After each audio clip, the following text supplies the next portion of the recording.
Hello दोस्तों, कैसे हैं आप सब लोग।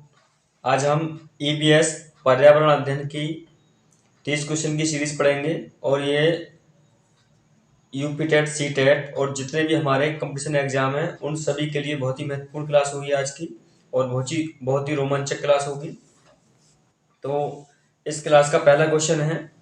और क्लास शुरू करने से पहले यदि आप हमारे चैनल पर नए हैं तो चैनल को सब्सक्राइब करें और बेल आइकन जरूर प्रेस करें ताकि जो भी वीडियो अपलोड करें सबसे पहले नोटिफिकेशन उसका आपके पास पहुंचे। और वीडियो को अधिक से अधिक लोगों में शेयर कीजिए। तो करते हैं क्लास की शुरुआत। क्वेश्चन नंबर पहला है हमारा, अभिनव भारत के संस्थापक कौन थे। जो अभिनव भारत था उसके संस्थापक कौन थे। महात्मा गांधी, विनायक दामोदर सावरकर, लाला हरदयाल, बाल गंगाधर तिलक। तो देखिए, महात्मा गांधी को राष्ट्रपिता कह के संबोधित किया जाता है और इन्होंने अहिंसा का रास्ता चुना और देश को आजादी दिलाने में एक महत्वपूर्ण भूमिका निभाई। और लाला हरदयाल ये भी एक क्रांतिकारी थे। और बाल गंगाधर ने देश के लिए अपनी पीठ पर लाठियां खाई थी और इन पे इतनी मार पड़ी कि लाठियों की इतनी बरसात हुई इन पे कि इनकी मौत हो गई। और ये एक मील का पत्थर साबित हुई इनकी मौत। बात करें विनायक दामोदर सावरकर की, तो ये अभिनव भारत के संस्थापक थे। ऑप्शन बी जो हमारा सही हो जाएगा, विनायक दामोदर सावरकर अभिनव भारत के संस्थापक थे। Question number 2, Nightingale of India किसको कहते हैं। नाइटिंगेल ऑफ इंडिया किसको कहा जाता है। चाणक्य के लिए, लता मंगेशकर के लिए, सरोजनी नायडू के लिए, इंदिरा गांधी के लिए। तो लता मंगेशकर हमारी भारत की प्रसिद्ध गायिका थी और इनका अब ये इस दुनिया में नहीं है और इनका देहांत हो चुका है। बात करें इंदिरा गांधी की, तो ये हमारे देश की पहली महिला प्रधानमंत्री बनी। श्रीमती इंदिरा गांधी भारत की पहली महिला प्रधानमंत्री बनने का इन्हें गौरव हासिल है। और जो हमारी सरोजनी नायडू हैं इन्हें नाइटिंगेल ऑफ इंडिया कहा जाता है। यानी ऑप्शन सी जो वो हमारा बिल्कुल करेक्ट हो जाएगा। सरोजनी नायडू को नाइटिंगेल ऑफ इंडिया कहा जाता है। क्वेश्चन नंबर 3, सत्यार्थ प्रकाश किस भाषा में लिखी गई है। जो सत्यार्थ प्रकाश है वो कौन सी भाषा में लिखी गई है। ऑप्शन है हमारे, हिंदी में लिखी गई है, संस्कृत में लिखी गई है, बंगाली में या आसामी में। कौन सी भाषा में लिखी गई है सत्यार्थ प्रकाश। तो देखिए, सत्यार्थ प्रकाश जो है वो हमारी हिंदी में लिखी गई है। यानी ऑप्शन ए जो बिल्कुल करेक्ट हो जाएगा। हिंदी में सत्यार्थ प्रकाश लिखी गई है। बढ़ते हैं अगले क्वेश्चन की ओर। अगला क्वेश्चन है हमारा क्वेश्चन नंबर 4, शिक्षक दिवस किसके जन्म दिवस के रूप में मनाया जाता है। मतलब जो शिक्षक दिवस है, टीचर्स डे जो है, टीचर डे, वो किसके जन्म दिवस के रूप में मनाया जाता है। ऑप्शन है हमारे, जवाहरलाल नेहरू, इंदिरा गांधी, डॉक्टर एस राधाकृष्णन, महात्मा गांधी। तो देखिए, जो जवाहरलाल नेहरू थे, पंडित जवाहरलाल नेहरू, ये हमारे देश के पहले प्रधानमंत्री बने और आजाद भारत के पहले प्रधानमंत्री। और श्रीमती इंदिरा गांधी को देश की पहली महिला प्रधानमंत्री होने का खिताब हासिल है। और महात्मा गांधी जो थे इन्होंने देश की आज़ादी में अपनी महत्वपूर्ण भूमिका निभाई। तो जो डॉक्टर एस राधाकृष्णन हैं, इनका जो जन्मदिन है वो शिक्षक दिवस के रूप में मनाया जाता है। यानी ऑप्शन डी जो है करेक्ट हो जाएगा। डॉक्टर एस राधाकृष्णन का जन्मदिन शिक्षक दिवस के रूप में मनाया जाता है। Question number 5,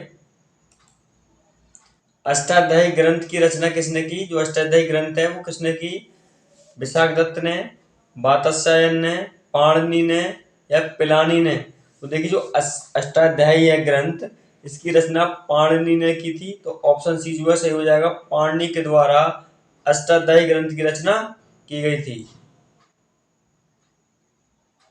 question number 6, Mohenjodaro कहाँ स्थित है। जो मोहनजोदड़ो है वो कहाँ स्थित है। पंजाब में, सिंध में, गुजरात में उत्तर प्रदेश में। तो देखिए मोहनजोदड़ो जो स्थित है वो सिंध में है, यानी ऑप्शन बी जो है बिल्कुल करेक्ट हो जाएगा। सिंध में हमारा मोहनजोदड़ो स्थित है।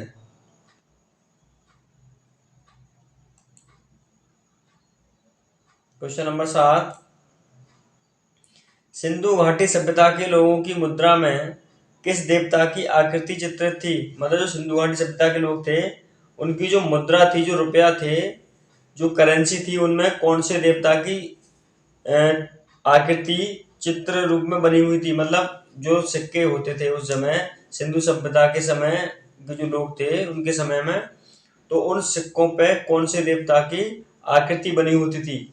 शिव की, अग्नि की, विष्णु की या वरुण की? तो देखिए सिंधु सभ्यता के लोगों की मुद्रा थी, उन मुद्रा पे शिव के चित्र अंकित होते थे, यानी ऑप्शन ए जो बिल्कुल सही हो जाएगा। शिव के चित्र होते थे, शिव की आकृति होती थी सिंधु सभ्यता के लोगों की मुद्रा में।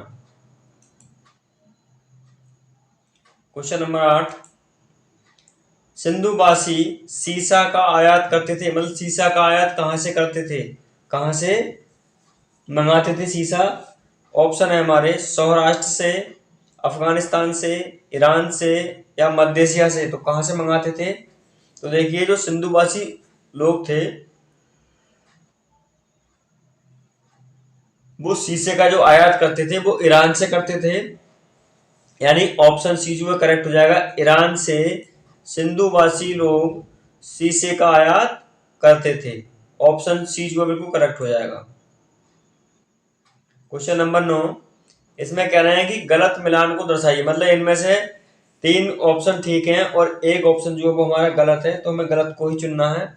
तो देखिए ऑप्शन है हमारे मोहनजोदड़ो जो है वो सिंधु है, मतलब सिंध में है मोहनजोदड़ो, और रोपड़ जो है वो कहाँ है, वो सतलज में है, रोपड़ सतलज, और हड़प्पा रावी। ये हमारे तीनों ऑप्शन सही हैं।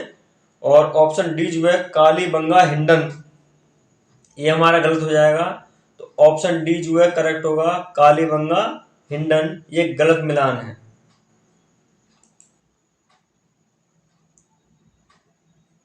क्वेश्चन नंबर 10, कालीबंगा स्थित है। मतलब कालीबंगा कहाँ स्थित है? ऑप्शन है हमारे हरियाणा में, राजस्थान में, गुजरात में, पंजाब में। तो कालीबंगा कहाँ स्थित है? तो देखिए कालीबंगा जो स्थित है वो राजस्थान में है। ऑप्शन बी जो हमारा करेक्ट हो जाएगा, राजस्थान में कालीबंगा स्थित है, ऑप्शन बी जो है सही है। क्वेश्चन नंबर 11, लोहे के प्रयोग से कहाँ के लोग अपरिचित थे? मतलब लोहे का जो प्रयोग होता है उसमें कहाँ के लोग अपरिचित थे, मतलब कौन से युग के? वैदिक युग के अपरिचित थे हड़प्पा सभ्यता के लोग, गुप्त काल के लोग, मौर्य काल के लोग। तो देखिए जिन लोगों को लोहे के प्रयोग के बारे में पता नहीं था या अपरिचित थे या जानकारी नहीं थी, तो वो थे हमारे हड़प्पा सभ्यता के लोग। मतलब हड़प्पा सभ्यता के लोगों को लोहे के प्रयोग के बारे में बिल्कुल भी जानकारी नहीं थी, वो इस चीज से बिल्कुल अपरिचित थे। तो ऑप्शन बी करेक्ट हो जाएगा। हड़प्पा सभ्यता के जो लोग थे वो लोहे के प्रयोग से बिल्कुल अनजान थे, अपरिचित थे। क्वेश्चन नंबर 12, निम्न में से कौन सा वेद सबसे प्राचीन है? ये 4 वेद हैं हमारे, इन चारों वेदों में से कौन सा वेद सबसे प्राचीन है? सामवेद, यजुर्वेद, ऋग्वेद या अथर्ववेद? तो देखिए सबसे जो प्राचीन वेद है हमारा वो ऋग्वेद है, ऑप्शन सी जो है करेक्ट हो जाएगा। ऋग्वेद सबसे प्राचीनतम वेद है। क्वेश्चन नंबर 13, महाभारत किसने लिखी? मतलब महाभारत की रचना किसने की, या किसके द्वारा की गई? वेद व्यास ने, वाल्मीकि ने, मनु ने, कौटिल्य ने? तो देखिए वाल्मीकि ने रामायण की रचना की थी, मनु ने मनुस्मृति की रचना की, कौटिल्य ने अर्थशास्त्र यानी इकोनॉमिक्स, और जो हमारी महाभारत है उसकी रचना की गई थी वेद व्यास के द्वारा, यानी ऑप्शन ए जो है करेक्ट हो जाएगा। वेद व्यास ने महाभारत की रचना की थी। क्वेश्चन नंबर 14, भगवत गीता किसने लिखी? जो भगवत गीता है वो किसके द्वारा लिखी गई? मनु के द्वारा, वेद व्यास ने, पाणिनि ने, आर्यभट्ट ने। तो देखिए, मनु ने तो मनुस्मृति की रचना की, और वेद व्यास ने महाभारत की रचना भी की, और आपका भगवत गीता की भी रचना की, और पाणिनि ने एक अष्टाध्यायी ग्रंथ है उसकी रचना की, और आर्यभट्ट ने शून्य की खोज की थी। तो इस क्वेश्चन का सही उत्तर होगा हमारा ऑप्शन बी, वेद व्यास के द्वारा भगवत गीता लिखी गई थी। क्वेश्चन नंबर 15, रामायण किसने लिखी? जो रामायण है हिंदू धर्म का पवित्र ग्रंथ रामायण किसके द्वारा लिखी गई? ऑप्शन है वेद व्यास ने, वाल्मीकि ने, मनु ने, कौटिल्य ने। तो देखिए, रामायण लिखी गई थी वाल्मीकि के द्वारा। ऑप्शन बी जो है सही हो जाएगा, वाल्मीकि के द्वारा रामायण की रचना की गई। क्वेश्चन नंबर 16,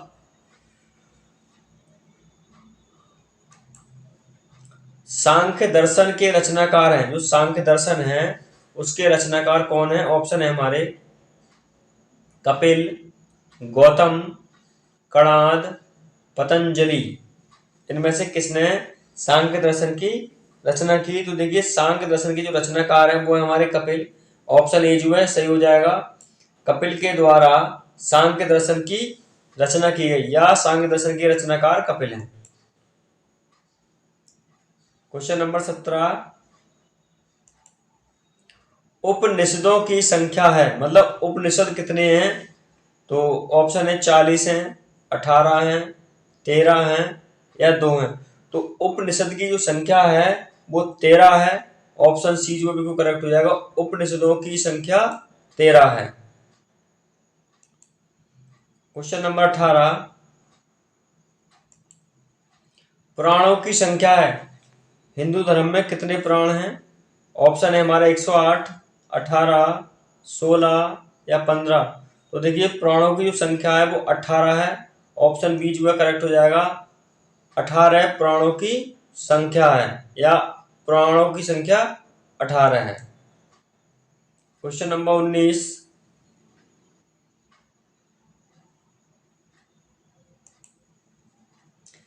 वैदिक सभ्यता में निम्न में से किसकी पूजा नहीं होती थी? मतलब जो वैदिक सभ्यता थी उसमें किसकी पूजा नहीं होती थी? ऑप्शन है हमारे वरुण की, इंद्र की, लक्ष्मी की, या सूर्य की। तो वैदिक सभ्यता में जो पूजा नहीं होती थी वो लक्ष्मी की पूजा नहीं होती थी, यानी ऑप्शन सी जो करेक्ट हो जाएगा, लक्ष्मी की पूजा वैदिक सभ्यता में नहीं होती थी। क्वेश्चन नंबर 20,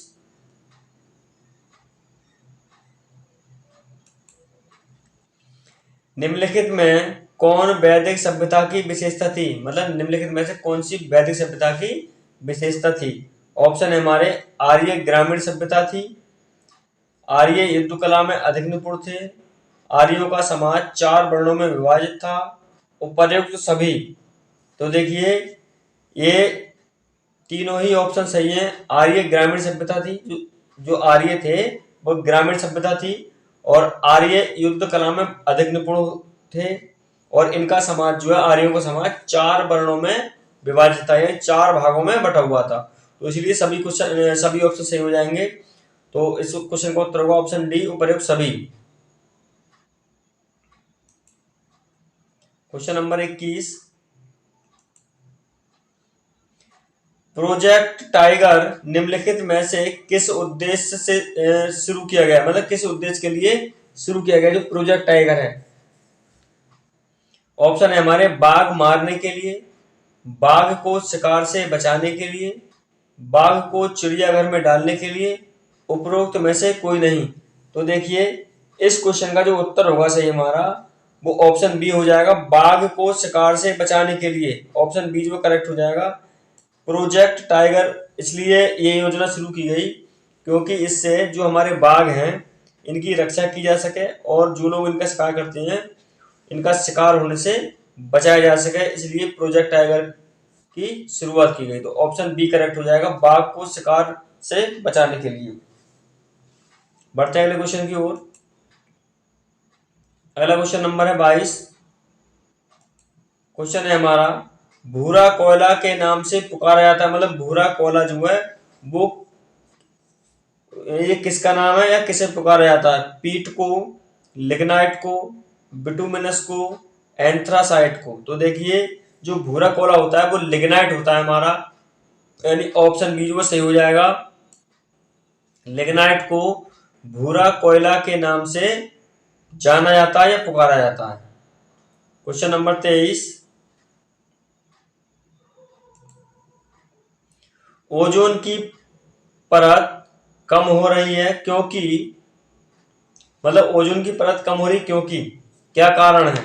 तो देखिए जो ओजोन की परत को नापते हैं हम, तो ये डॉप्सन नाम की एक इकाई होती है, तो इसकी जो नाप होती है वो डॉप्सन में होती है, और ओजोन की परत नापने की इकाई डॉप्सन है। तो बात करें इसके ऑप्शन की, मोटर वाहनों का अत्यधिक उपयोग हो रहा है, हाँ ये बात भी सही है। औद्योगिक इकाइयां बहुत बन रही हैं, ये भी सही है। क्लोरीन और क्लोरीन युक्त मानव निर्मित यौगिकों का अत्यधिक उपयोग हो रहा है। जंगलों की अत्यधिक कटाई हो रही है। तो देखिए हमें ये देखना है कि जो ओजोन की परत कम क्यों हो रही है, क्या कारण है। तो देखिए जो मेन कारण है वो है क्लोरीन और क्लोरीन युक्त मानव निर्मित यौगिकों का अत्यधिक उपयोग हो रहा है, मतलब मानव के द्वारा क्लोरीन का उपयोग हो रहा है, और क्लोरीन के द्वारा जो बनाई गई चीजें हैं उनका इस्तेमाल हो रहा है, अत्यधिक उपयोग हो रहा है। इसीलिए ओजोन की जो परत है उसकी मोटाई कम होती जा रही है, यानी ऑप्शन सी जो है करेक्ट हो जाएगा। क्लोरीन और क्लोरीन युक्त मानव निर्मित यौगिकों का अत्यधिक अत्यधिक उपयोग होना। Question number 24। भारत में व्यवसाय को ऊर्जा के स्रोत है, मतलब भारत में जो व्यवसायिक ऊर्जा है उसके स्रोत कौन कौन से हैं? कोयला, तेल, प्राकृतिक गैस एवं जल ऊर्जा, या ये सभी। तो देखिए जो हमारे व्यवसायिक ऊर्जा स्रोत हैं वो ये सभी हैं हमारे, जैसे कोयला भी हमारा व्यवसायिक स्रोत है, व्यवसायिक ऊर्जा स्रोत, और तेल भी, तेल जो है हमारा ये भी व्यवसायिक ऊर्जा स्रोत है। प्राकृतिक गैस एवं जल ऊर्जा ये भी हमारे प्राकृतिक व्यवसायिक ऊर्जा स्रोत है। तो इस क्वेश्चन का सही उत्तर हो जाएगा ये सभी, ऑप्शन डी जो है करेक्ट हो जाएगा। ये सभी जो है हमारे व्यवसायिक ऊर्जा स्रोत हैं। Question number 25। गुणवत्ता के आधार पर सबसे अच्छा कोयला है, मतलब जिसकी गुणवत्ता के आधार पर इनमें से कौन सा कोयला अच्छा है, जिसमें प्योरिटी ज्यादा हो कोयले की, जैसे पीट, लिग्नाइट, बिटुमिनस, एंथ्रासाइट। गुणवत्ता के आधार पर जो कोयला अच्छा होता है वो है हमारा एंथ्रासाइट, यानी ऑप्शन डी जो है करेक्ट हो जाएगा। एंथ्रासाइट जो है गुणवत्ता के आधार पर बहुत अच्छा कोयला होता है। Question number 26। आजकल वाहनों में पेट्रोल तथा डीजल के स्थान पर सीएनजी गैस के उपयोग पर अधिक जोर दिया जा रहा है क्योंकि, मतलब आजकल क्या है वाहनों में डीजल और पेट्रोल के स्थान पे हम जो सीएनजी गैस होती है उसके वाहन ज्यादा प्रयोग में आ रहे हैं, ऐसा क्यों हो रहा है? ऑप्शन है हमारे, सीएनजी गैस में पेट्रोल और डीजल की अपेक्षा कम प्रदूषक तत्व निकलते हैं। ये बात सही है कि जो सीएनजी गैस के वाहन होते हैं उनमें क्या होता है, पेट्रोल और डीजल के वाहनों की तुलना में जो प्रदूषक तत्व हैं, यानी जो पोल्यूशन फैलाने वाले तत्व एलिमेंट हैं वो बहुत कम मात्रा में निकलते हैं। ऑप्शन बी है, सीएनजी गैस में पेट्रोल और डीजल से शक्तिशाली ईंधन है, मतलब सीएनजी गैस में क्या है, ये डीजल पेट्रोल से शक्तिशाली ईंधन हो सकता है।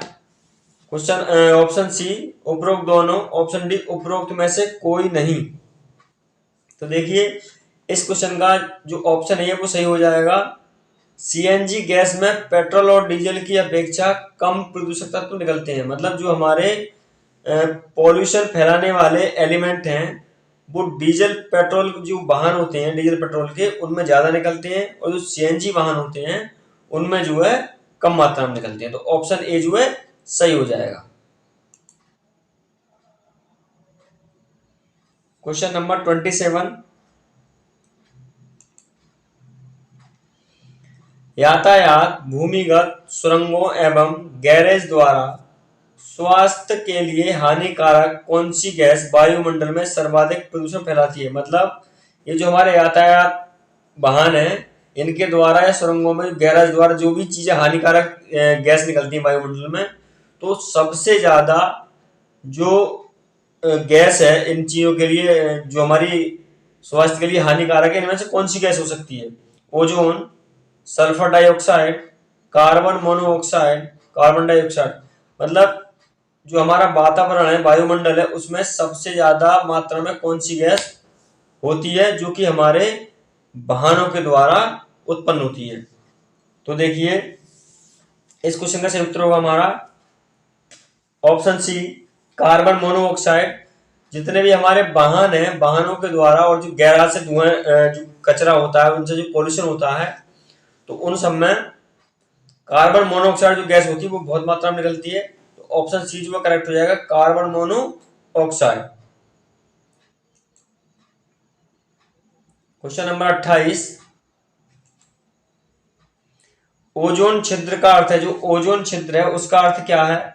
ओजोन की परत में बड़े आकार का छिद्र, ओजोन की परत का पतला होना, ओजोन की परत में फैले हुए छोटे छोटे छिद्र, ओजोन की परत में ओजोन का सांद्रण अधिक होना। तो देखिए ओजोन छिद्र का जो अर्थ है, मतलब है, वो है हमारा ओजोन परत की परत का पतला होना। जो ओजोन की परत है उसका क्या पतला होना। तो ऑप्शन बी जो है करेक्ट हो जाएगा, ओजोन की परत का पतला होना। ऑप्शन बी जो हमारा बिल्कुल करेक्ट हो जाएगा।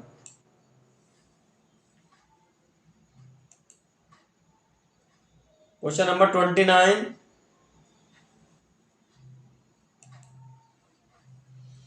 कार्बन चक्र में कौन सा चरण शामिल नहीं है? जो कार्बन चक्र होता है उसमें कौन सा शामिल नहीं है? प्रकाश संश्लेषण यानी फोटोसिंथेसिस, बाष्पोत्सर्जन, श्वसन, जीवाश्म ईंधन का जलना। तो देखिए कार्बन चक्र का मतलब होता है जिनमें कार्बन की मात्रा पाई जाए। तो देखिए प्रकाश संश्लेषण में भी पाई जाती है और श्वसन में भी। जब हम सांस लेते हैं तो ऑक्सीजन ग्रहण करते हैं और कार्बन डाइऑक्साइड बाहर निकालते हैं। जीवाश्म ईंधन में भी यही प्रक्रिया है। तो देखिए जो शामिल नहीं है कार्बन चक्र में वो बाष्पोत्सर्जन नहीं होता है, यानी ऑप्शन बी करेक्ट हो जाएगा, बाष्पोत्सर्जन कार्बन चक्र में शामिल नहीं होता है। क्वेश्चन नंबर 30, पर्यावरण के आधुनिक मतलब पर्यावरण की आधुनिक समस्या है, पर्यावरण की एटमॉस्फेयर की मॉडर्न जो समस्या है वो क्या है? ऑप्शन है हमारे ओजोन परत का ह्रास या हानि, ग्रीन हाउस प्रभाव, वैश्विक ऊष्मीकरण या ये सभी। तो देखिए जो पर्यावरण की आधुनिक समस्या है वो ये तीनों ही हैं, यानी ओजोन परत की हानि भी हो रही है और जिसके कारण वो पतली होती जा रही है, और ग्रीन हाउस प्रभाव भी हो रहा है, जो ग्रीन हाउस गैसें हैं हमारी उनके कारण, और वैश्विक ऊष्मीकरण भी हो रहा है। तो इस क्वेश्चन का सही उत्तर हो जाएगा ये सभी, ऑप्शन डी जो बिल्कुल करेक्ट हो जाएगा। तो दोस्तों आज हमने ईबीएस पर्यावरण अध्ययन के 30 महत्वपूर्ण क्वेश्चन की सीरीज की, और इसी के साथ इस क्लास को यही समाप्त करते हैं। और यदि आप हमारे चैनल पर नए हैं तो चैनल को सब्सक्राइब कर लेना और बेल आइकन जरूर प्रेस करना, ताकि जो भी वीडियो हम अपलोड करें उसका नोटिफिकेशन सबसे पहले आपके पास पहुंचे। जय हिंद दोस्तों।